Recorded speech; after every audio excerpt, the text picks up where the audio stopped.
കഴിഞ്ഞ കുറേ ദിവസങ്ങളിലായി കേരളത്തിൻ്റെ മനസ്സും ചിന്തയും ഒക്കെ ദുരന്ത ഭൂമികളിലാണ്. കേരളത്തിൻ്റെയും മലയാളിയുടെയും മണ്ണിനടിയിൽ നിന്നുള്ള നിലവിളികൾ അവസാനിക്കുന്നില്ല, അല്ലെങ്കിൽ വെള്ളത്തിൽ നിന്നുള്ള വിളികൾ അവസാനിക്കുന്നില്ല എന്ന് വേണം പറയാൻ. ആമയിഴഞ്ചാനും ശിരൂരും ദില്ലിയിലെ നെവിനും ഇപ്പോൾ വയനാടും ദുരന്തവും ദുരിതവും വിട്ടൊഴിയാതെ കേരളം. വയനാട്ടിൽ നിന്നും വരുന്ന വാർത്തകൾ ഓരോ നിമിഷവും ആശങ്ക കൂട്ടുകയാണ്. 8ഓളം മരണങ്ങൾ സ്ഥിരീകരിച്ചു എന്നായിരുന്നു ഒടുവിൽ ലഭിക്കുന്ന വിവരങ്ങൾ. പലരും മണ്ണിനടിയിലാണ്. ഒരു പാലം ഒലിച്ചുപോയത് രക്ഷാദൗത്യത്തിന് വെല്ലുവിളിയാകുന്നു. ജില്ലാ കളക്ടറടക്കം ഹെലികോപ്റ്റർ സഹായം ആവശ്യപ്പെട്ടിരിക്കുന്നു. സൈന്യവുമായി ബന്ധപ്പെട്ട് വരികയാണ്. സൈന്യം വന്നാലേ കാര്യങ്ങൾ നടക്കുകയുള്ളൂ എന്ന സ്ഥിതിവിശേഷങ്ങളെക്കുറിച്ച് കേൾക്കുന്നു. രക്ഷാപ്രവർത്തനം സംബന്ധിച്ച് എല്ലാ ശ്രമങ്ങളും അവലംബിച്ചു വരികയാണ് എന്നാണ് ഉന്നതതല ഉദ്യോഗസ്ഥർ പറയുന്നത്. ദുരന്തത്തിന്റെ വ്യാപ്തി എത്രത്തോളം എന്ന് വ്യക്തമല്ല.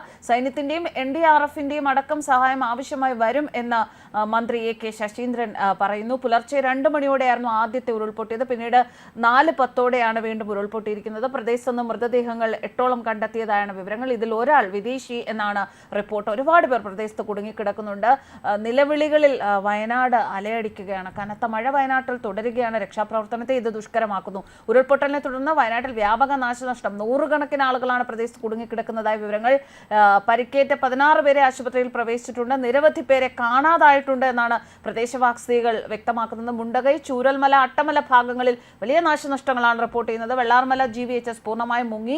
3 തവണ മണ്ണിടിഞ്ഞു എന്നാണ് നാട്ടുകാർ പറയുന്നത്. പുലർച്ചെ 2 മണിയോടെയാണ് മുണ്ടക്കയിൽ ഉരുൾപൊട്ടിയത്. പ്രദേശവാസികൾ രക്ഷാപ്രവർത്തനം നടത്തുന്നതിനിടെ വീണ്ടും ഉരുൾപൊട്ടുകയായിരുന്നു.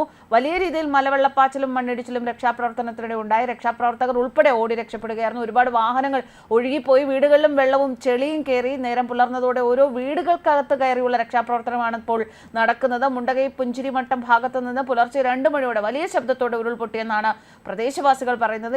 ഇന്നലെ പുഞ്ചിരിമട്ടം മുണ്ടകൈ ഭാഗത്തു നിന്ന് കുറച്ച് കുടുംബങ്ങളെ ഒരു മുൻകരുതൽ എന്ന നിലയിൽ ഒഴിപ്പിച്ചിരുന്നു. മുണ്ടകൈ മലയിൽ കഴിഞ്ഞ ദിവസം മണ്ണിടിച്ചിൽ ഉണ്ടായതിനെ തുടർന്നാണ് ആളുകളെ ഒഴിപ്പിച്ചിരുന്നത്.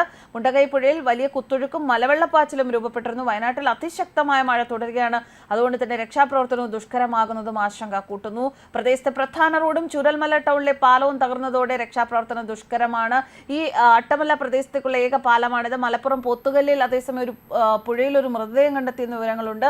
3 വയസ്സുള്ള ഒരു കുഞ്ഞിന്റെ മൃതദേഹമാണ് കിട്ടിയത്. വയനാട് ചൂരൽമലയിലെ ഉരുൾപൊട്ടലിൽ അപകടത്തിൽപ്പെട്ടതായിരിക്കുമെന്നതാണ് പ്രാഥമിക നിഗമനം. വ്യക്തമായ വിവരങ്ങൾ ലഭ്യമായിട്ടില്ല. മൃതദേഹം വയനാട്ടിൽ നിന്ന് ഒലിച്ചു വന്നതാകാമെന്നാണ് കരുതുന്നത്. വാണിയംപുഴയിൽ മൃതദേഹം ഒഴുകി വന്നതായി ഫോറസ്റ്റ് ഒഫീഷ്യൽസിൽ നിന്നും വിവരം ലഭിച്ചിട്ടുണ്ട്. പുഴയിൽ ഗ്യാസ് സിലിണ്ടർ ഒഴുകി നടക്കുന്നു എന്ന് പറയുന്നു. പോത്തുകല്ല് വില്ലേജ് പരിധിയിൽ ഒരു ശരീരം കൂടി കരക്കടിഞ്ഞതായി നാട്ടുകാർ പറയുന്നുണ്ട്.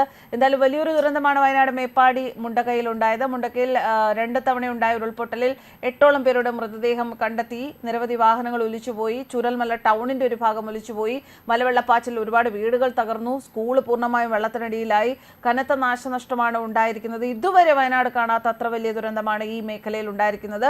പുലർച്ചെ 1 മണിക്കും 4 മണിക്കുമായി 2 തവണ ഉരുൾപൊട്ടി. അർദ്ധരാത്രിയിൽ ഉരുൾപൊട്ടലിന് ശേഷം രക്ഷാപ്രവർത്തനം നടക്കാൻ പോലും സാധിച്ചില്ല. 400-ലധികം കുടുംബങ്ങളെയാണ് ഉരുൾപൊട്ടൽ ബാധിച്ചിരിക്കുന്നത്. നിരവധി പേർ അപകടത്തിൽ ഉണ്ടാകും എന്നാണ് വിവരം. എന്തായാലും രക്ഷാപ്രവർത്തനം തുടരുകയാണ്.